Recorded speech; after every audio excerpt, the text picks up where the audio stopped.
Okay, this might be an odd topic to start with. Yikes! That Sonic design was just awful. Well, that trailer was awful. So let's get into the video. Cue the intro.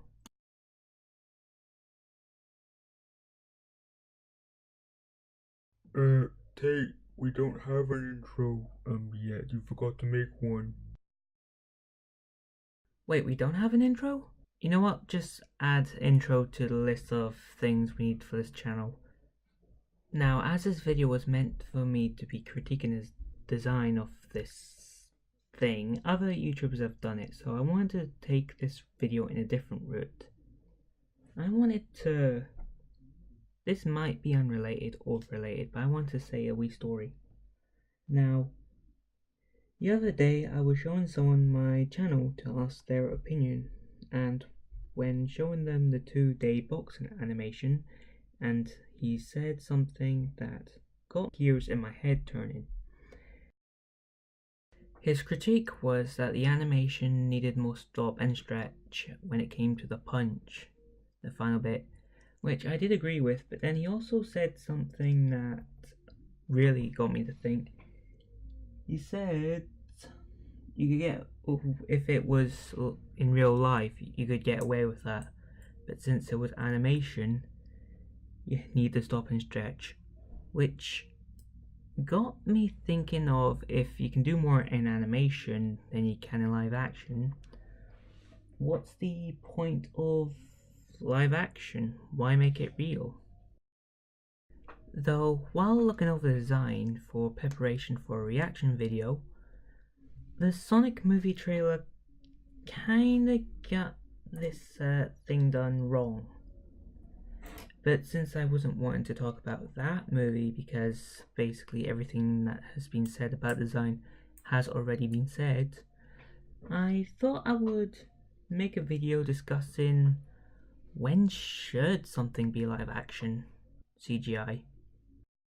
Though there's no full correct answer to what makes a design good or bad because different people find different character aspects appealing.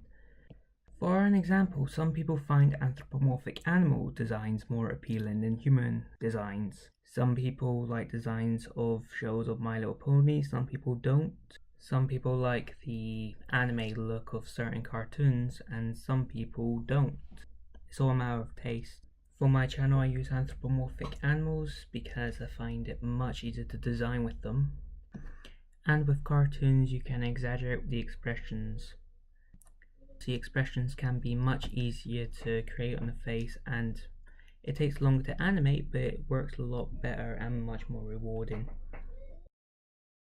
Though this is not just with animal mascots, this can also be used for human mascots as well. I just chose to use animal mascots because I was working on a comic series that never came to be, and I just used the characters for my channel. And some people like the realistic Sonic design. If you do like the Sonic design, all power to you, this is just my silly little opinion. Though after seeing the like to dislike ratio, you might be a lot rarer than I would have thought.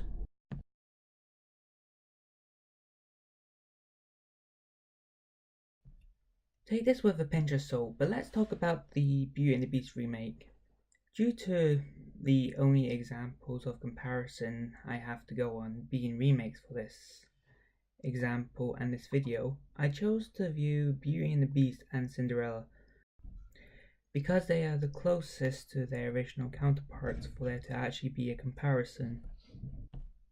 But the one thing I wanted to point out in the Beauty and the Beast original that isn't quite as prominent in the live action CGI remake is the use of expressions on the characters' faces. Now, while watching the original Beauty and the Beast, this actually helps the viewer to empathize and like the characters, such as exaggerated smiles, fluent movement, and a few smaller touches and features such as certain angles and motions. The small little details that make the original Beauty and the Beast a masterpiece cannot be found in the remake. This is due to it being live action, and live action is not as expressive as animation. This is kind of my worry for The Lion King as well, due to it being entirely CGI, realistic looking CGI. So either it's going to go in the uncanny valley territory, meaning that it's going to look unnatural and very offbeat, similar to the Sonic movie, or after viewing the trailer, it's not going to be as expressive on the characters, which will lead to people having a harder time relating to the characters.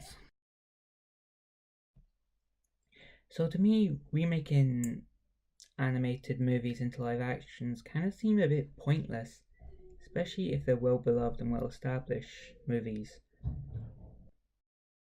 Though the problem is, I can't really think of any remakes or any live action adaptations that have actually done as well. In fact, there are so many bad ones that picking a good one would.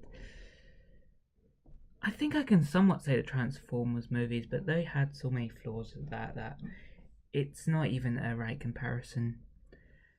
So, for the sake of a good example, I'm gonna have to use the Cinderella movie, despite the fact it has some story issues and the evil stepmother not as intimidating as in the cartoon version.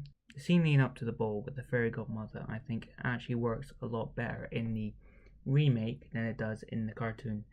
No fault to old Disney cartoons, but I believe that the scene works a lot better in the live action adaptation than it does in the original. This is due to the magic used actually managing to feel like it affects the world around her, and it's meant to feel fairy tale like, whereas in the and none of the characters are actually made into live action CGI hybrids.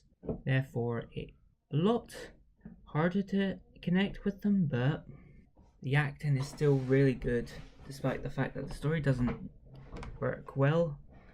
Every performance in that is used to try and make you feel for the characters, and even Cinderella over exaggerates a bit, but the cartoon really didn't have Cinderella over exaggerating to the point where it was cartoony. It was that realistic that basically remake and the cartoon are basically on the same level.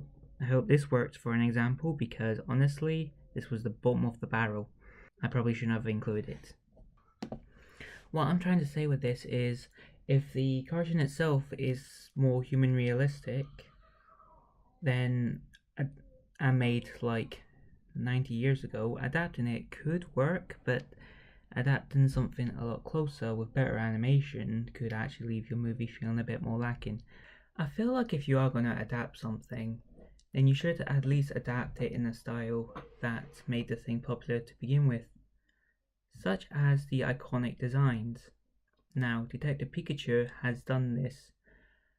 When I see this, I see a Pikachu. When I see this image, I see a Charizard. When I see this, I see Squirtle. But where the Sonic movie has failed in this aspect is when I see this, I do not see this. This looks straight from the Uncanny Valley. The Uncanny Valley being the area of detail where something stops looking good and then dives straight into uncomfortable. The genie from Aladdin almost fell into this category, but when the third trailer released, the genie was a lot more tolerable due to his personality and movement. But seeing the Sonic design, it just looks way too real, which, even in this movie's context, Sonic's an alien, so why does he look too humanoid? Ah well, at least the Pokemon movie takes place in the same universe as Pokemon. Therefore, they're able to use their proper designs and not deviate for the sake of a to our world plot. This will drastically benefit the movie in my opinion, and I'm actually looking very forward to seeing it. Whereas the Sonic movie's original design doesn't look that good. The director of the movie has actually stated that he plans to fix the design before the movie's released in November. So this video was pretty much pointless, but I hope this movie actually does well, as in I hope they actually I hope they don't rush as bad, but they actually put time and effort in making the Sonic look less humanoid and more like his game counterpart. You don't need the eyes to connect, you just need larger eyes and a smile up a bit higher and closer to the nose. This will drastically change the quality of the design. Though Jim Carrey has Eggman, perfect choice. Anyway, this was Tate, and you're watching one of these videos. I hope you like, share, comment, and maybe subscribe for future content. I don't have much on this channel, but I do try to upload as frequently as I possibly can. Anyway, this is TWM's Tate, signing out.